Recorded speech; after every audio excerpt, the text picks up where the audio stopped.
प्रतिक्रियाएं यहाँ पर आई हैं वो भी अपने दर्शकों को सुनवा देते हैं हम।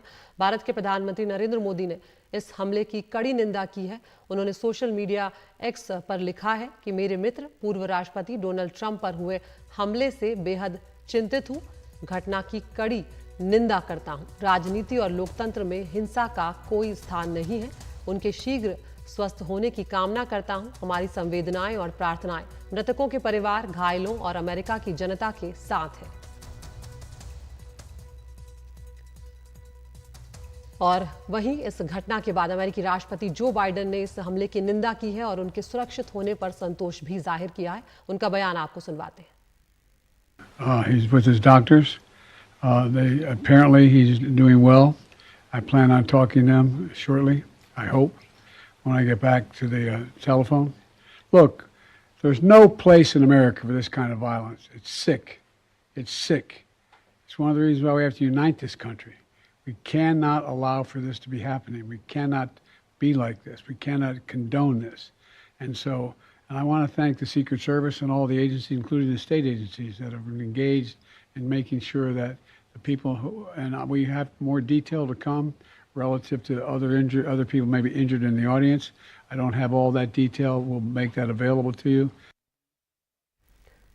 तो जो बाइडेन यहाँ पर साफ तौर पर कह रहे हैं कि ये अलाउ नहीं किया जा सकता है कि आगे एक बार फिर ऐसी कोई भी घटना हो। अमेरिका की उपराष्ट्रपति कमला हैरिस ने भी सोशल मीडिया पर लिखा है कि मुझे पेंसिल्वेनिया में पूर्व राष्ट्रपति ट्रंप के कार्यक्रम में हुई गोलीबारी के बारे में जानकारी दी गई है। हमें ये जानकर राहत मिली कि वो गंभीर रूप से घायल नहीं है। हम उनके परिवार और उन सभी लोगों के लिए प्रार्थना कर रहे हैं जो इस गोलीबारी से घायल और प्रभावित हुए हैं। हम जल्द कार्रवाई के लिए सीक्रेट सर्विस और स्थानीय अधिकारियों के आभारी हैं। कमला हैरिस आगे कहती हैं कि इस तरह की हिंसा का हमारे देश में कोई स्थान नहीं है। हम सभी को इस घृणित कृत्य की निंदा करनी चाहिए और ये सुनिश्चित करने में अपनी भूमिका निभानी चाहिए कि इस घटना की वजह से और हिंसा ना हो। पूर्व राष्ट्रपति बराक ओबामा ने भी एक्स पर लिखा है और इस हमले की निंदा की है। उन्होंने लिखा है कि हमारे लोकतंत्र में राजनीतिक हिंसा के लिए बिल्कुल कोई जगह नहीं है। हालांकि हम अभी तक नहीं जानते हैं कि वास्तव में क्या हुआ। हम सभी को राहत होनी चाहिए कि पूर्व राष्ट्रपति ट्रंप को गंभीर चोट नहीं आई है। मिशेल और मैं उनके शीघ्र स्वस्थ होने की कामना कर रहे हैं। और यहां पर यूके के नवनिर्वाचित प्रधानमंत्री केयर स्टारमर ने भी ट्रंप पर जो हमला हुआ है उस पर कड़ी प्रतिक्रिया देते हुए संवेदना जाहिर की है। उन्होंने कहा है कि मैं ट्रंप की रैली में चौंकाने वाले दृश्यों से स्तब्ध हूं और हम उन्हें और उनके परिवार को शुभकामनाएं देते हैं। हमारे समाज में राजनीतिक हिंसा की कोई जगह नहीं है और मेरी संवेदनाएं इस हमले के सभी पीड़ितों के साथ हैं।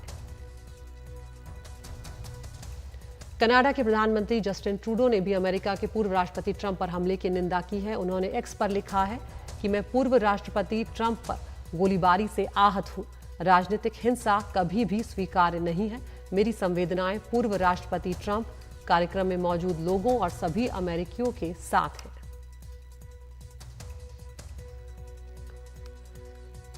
इस्राएल के प्रधानमंत्री बेंजामिन नेतन्याहू ने भी हमले पर हैरानी जाहिर की है। उन्होंने सोशल मीडिया पर लिखा है कि मैं और मेरी पत्नी सारा राष्ट्रपति ट्रंप पर हमले से स्तब्ध हैं। हम उनकी सुरक्षा और शीघ्र स्वस्थ होने की प्रार्थना करते हैं।